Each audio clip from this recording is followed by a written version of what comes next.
Today's podcast is a follow-up to one I'd done previously that talked about how Signup went.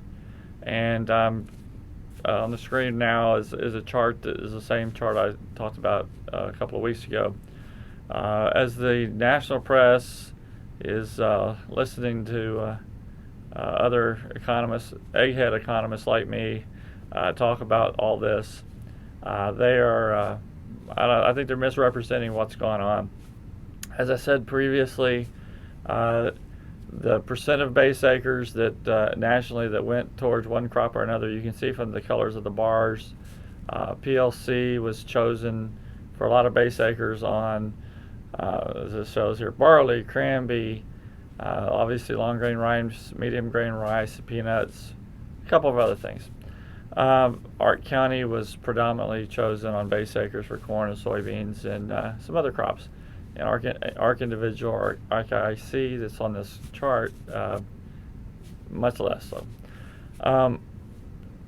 One of the things I keep reading in the press, unfortunately, it's by people that should know better, are talking about the overwhelmingly large majority of producers adopted one or the other.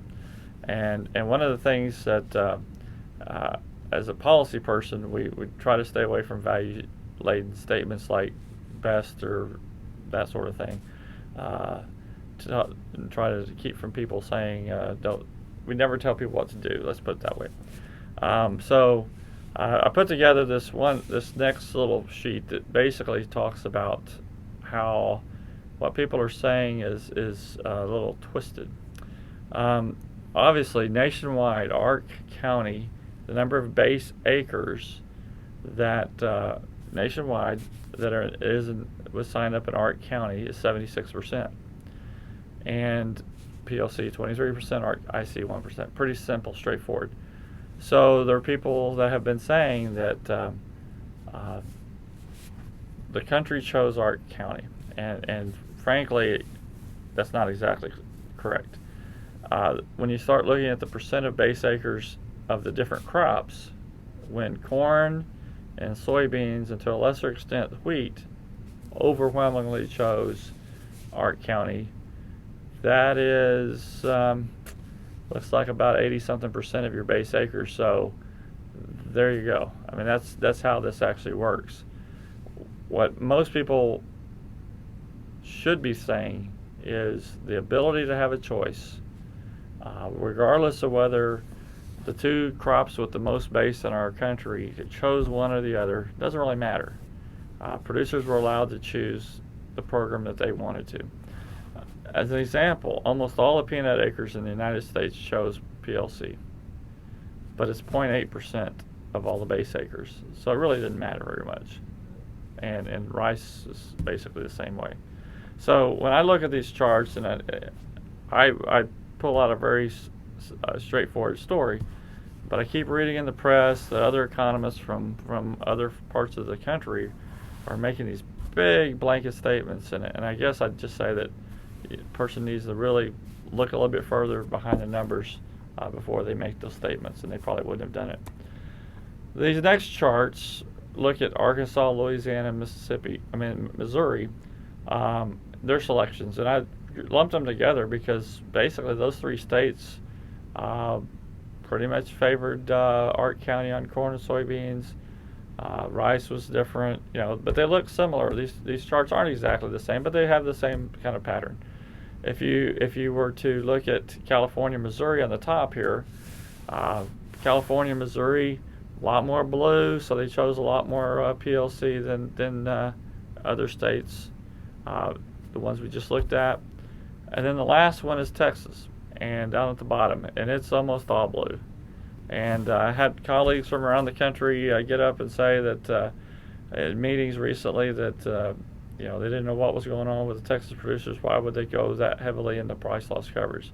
So I'm going to do one more public service announcement to try to educate folks from the Midwest one more time that when you look at this chart, when the producers chose price loss coverage, which is not covering the total cost of production for any of these producers, when they chose it overwhelmingly over Ark County, they did it based on an economic rationale, which was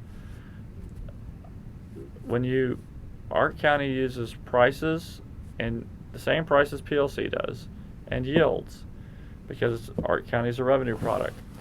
When it multiplies those together using the history and your yields were terrible because of droughts, your benchmark, rather than somebody who had great crops, is going to be way down here. So you'd be protecting a lower benchmark. It should make perfect sense to you that producers who are given a choice, if your benchmark is low and the price only coverage from PLC is a little higher, you're going to choose that way. A lot of people really misinterpreted why Texas went so far to price loss coverage, and essentially had more to do with the yields were bad because of drought than maybe one university trying to press them that way, which is what I've been told. Obviously, we were trying to help people understand all the plans. So that is, in essence, the story. When you have different yield situations, and as an example, you look at Missouri on corn, 60% Ark County, 40% PLC. Why would that be? The logic that was used was people weren't thinking very well in Missouri. Why would they go so high into price loss coverage on base acres when some other states didn't? Well, Missouri had the best yields they've had in quite some time in 2014. There's almost no chance they're going to get a payment in 2014 for Ark County. Most of the benefits to Ark County is front-loaded because the benchmark time period that was used, the history, had the better prices.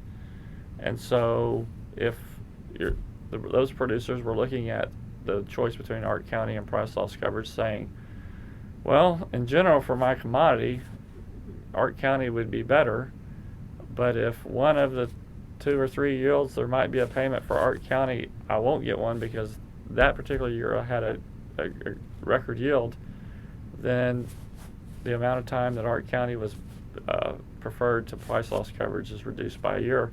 And so you could kind of see why people would do that. Don't know exactly why, but you could kind of see. So that's one of the things I wanted to go through in this particular podcast, is explain the whys behind some of the numbers. Then you look at another set of reasons why people might be choosing price loss coverage. This is, for those who did, this is the increase on a national average basis for the crop, the percent increase in the covered yield of the price loss covered yield that essentially is the payment yield. And you can see that some of the crops had significant increases in those yields, which would mean that if there's a loss, the low price, the payment yield would be significantly higher than maybe they could actually expect. And so that would be another reason why producers would choose. The last thing I'd say is essentially, remember, these choices are all done. We're living with the choices we made. I do find that some in the press are kind of taking the pieces of data that we all have access to and taking pieces of it and trying to make major points with it. Just remember that you made a choice. It was a reasoned choice with the best available data, and now we hope that you never ever get one of these payments. What does that mean? That means that the price the market gives you and the yields that you're able to receive are going to be great, and you don't have to worry about these payments. Again, this is a safety net. It's not a guaranteed payment, and there's a lot of discussion about why people chose one or the other. And in fact, if you don't look very far beyond the numbers, you'd be making misleading statements, which a lot of people have been doing. Thank you very much.